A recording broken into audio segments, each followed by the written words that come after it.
Սիրելիներ, ողջույն, չգիտեմ ինչպես սկսեմ, բայց շատ հուզված եմ,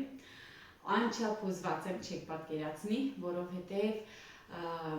ոչ թե սա առաջին անգամ է, երկրորդ անգամ է կամ երրորդ անգամ է, ինձ թվում է, որ սա միշտ է եղել, որովհետև ունեմ ձեզ, իմ հավատարիմ հետևորդին,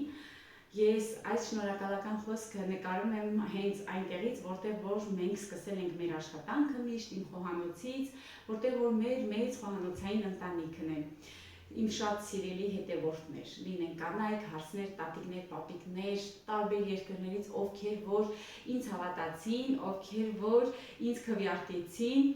չգիտեմ ինչպես ասեմ, սիրում եմ ձեզ, գրկում եմ ձեզ, իմ շատ սիրելի հետևորդ, իմ շատ սիրելի բարեկամ, դուք գիտեք, որ ես հետևորդ բառը 1000-ից մեկ անգամ եմ օգտագործում, որովհետև դուք իմն եք, իմ ընտանիքի անդամ եք, ես միշտ էլ ասել եմ, չէ, իմ տեսանյութերի վերջում սկզբից, որ սա իմ խոհանոցային մեծ ընտանիքն է, որը քանի գնում ավելի ու ավելի է շատանում։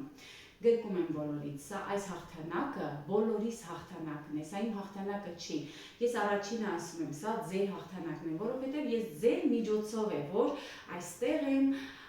այս ալիքն ունեմ ու ձեր միջոցով է, որ ես հասնում եմ բարձունքների։ Ու սա ինձ պարտավորեցնում է, որ ես ավելի շատ պետք է աշխատեմ, ավելի լավ պետք է աշխատեմ ու ավելի հասարակ ու հասանելի բաղադրատոմսեր պետք է ձեզ ներկայացնեմ իմ շատ սիրելի բարեկամներ։ Մրցանակը դեռ ինձ չի հասել, որովհետև գիտեք, որ ես չկարողացա ներկա լինել միջոցառմանը, որ շատ շնորհակալ եմ Monk 3 ընկերությանը, որ կազմակերպեց այս գեղեցիկ միջոցառումը, որը կլինի հաստատ շարունակական, և շնորհակալ եմ նաև մնացած բոլոր խոհանոցային բլոգերներին, մեր ընկերներին, որ մասնակցեցին, ովքեր որ ինձ աջակցեցին, նույն բանն էլ ես իրենց հանդեպ, բոլորին շատ եմ սիրում, իմ շատ սիրելի հետևորդներ, հաջողություն, իսկ մենք միշտ, ինչպես որ ես իմ բոլոր տեսանյութերում եմ ասում, կհանդիպենք միշտ հաջորդ ամենահամեղ խոհանոցում համեղ բաղադրատոմսերով։